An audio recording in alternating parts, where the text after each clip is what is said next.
Deiveson Figueiredo versus Montel Jackson. Who's going to win this fight?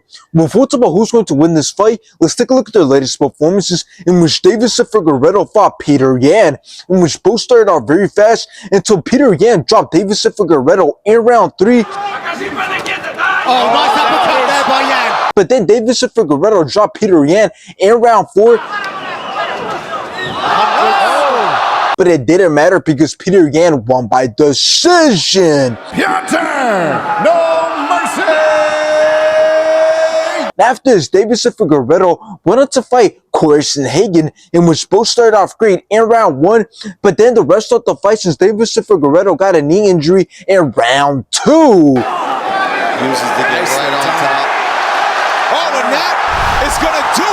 Now let's take a look at Montel Jackson's latest performances, in which he fought Damon Blackshear, in which Montel Jackson knocked out Damon Blackshear in round 1. Whoa!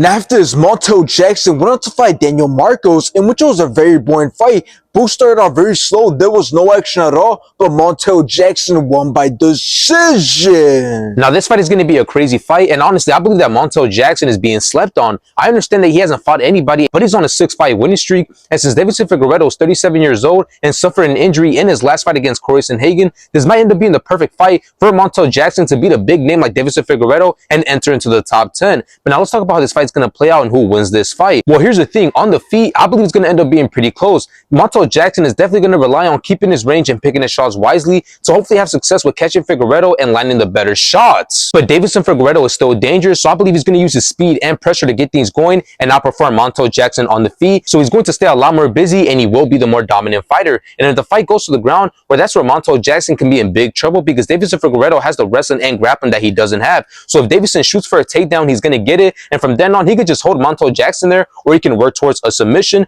But like I said, Deiveson Figueiredo does have a couple disadvantages going into this fight, so this fight could actually end up shocking a lot of people. But in the end, I have to go for Deiveson Figueiredo. I believe he's going to win this fight by mixing up the striking and wrestling really good, and in the end, it's going to be him who landed more and who had a lot more control time. And before Deiveson Figueiredo gets on a downhill or retires, I want to see him fight somebody near the top 5 because I still believe he can be a big problem for a lot of guys in the division.